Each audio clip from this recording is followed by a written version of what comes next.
Hey guys, working on a tree mod that I found from David Sakati. Okay, it's pretty cool. Got to get over there and check it out while it is still free. And so this thing looks pretty good in cycle. Let me just jump over to Eevee so you can kind of see a little bit more about what's going on with this thing. You've got a ton of options. It is very self-explanatory, but there's a couple of tricks here to kind of get this thing to work for now. His video that he's got, I mean, it just goes so fast, so it's not really very fun. So the randomness is set to something that when you pull the tree in, it looks like this, so it's not very random, right? So if you come down to the branch count, that's where you're going to do the majority of your work. So you can drag it up to 5 and it stops, but of course, you know, you could put in 10 or something like that and split the tree open a little bit more. And then you notice the leaves and the branches are going to need some work, right? So you could come down, let's see, you could change the branching, okay? You could mess with the probability, how probable it is in that area that that's going to produce the branches. And the start and end position, pretty important.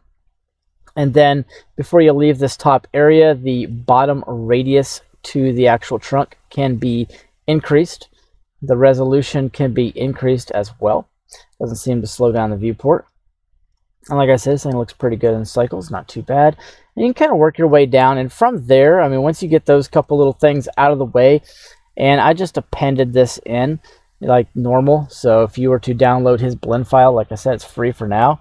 Just go into the node tree and just grabbing one of these different trees and appending them into some random object. And I just threw this little plane down here for the fun of it.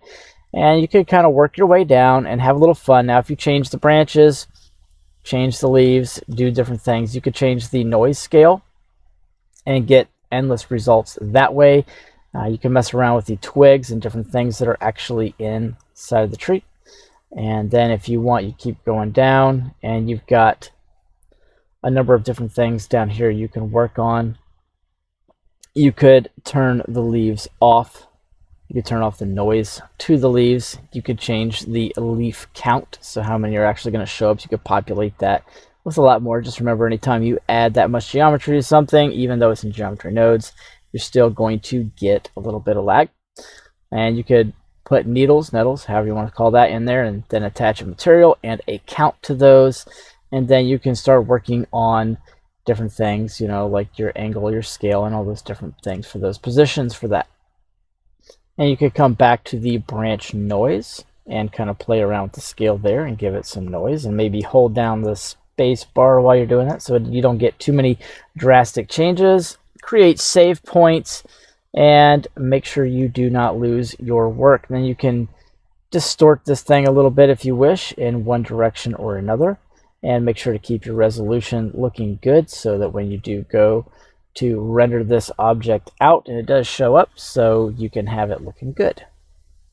Now if we come down here to the twigs, you have the resample length. You can populate that more.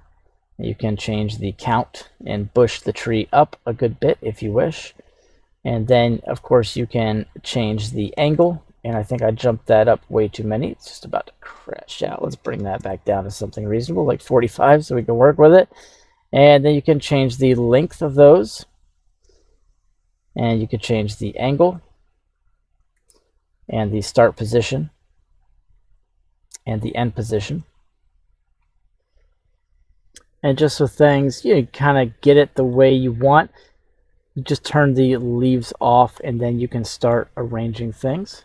And you obviously don't want them all to be a bunch of sticks pointing straight up. That's going to look ridiculous. So come down to the twigs noise, and you can start adding the roughness, scale, add a little detail to it, add a little distortion, and you could change the amount there, and then maybe mess around with some of the other features. There we go. And then of course you've got a seed value, and then you've got the length to the branch. And then you can play around with resolution and a bunch of other options for that. Then once you've kind of got that set the way you want, then you can just come over to the branch length, maybe make it some kind of big wild setup. If you like what you see, go ahead and turn your leaves back on and enjoy. And don't forget, it would be a good idea to support David in what he's doing here, especially offering this free. And the majority of the items he has up on his page are very inexpensive, so it wouldn't hurt to give him a couple bucks for that, and then, you know, help support him go through and buy some of these other things if you find them useful. And I'll see you guys in the next tutorial lesson.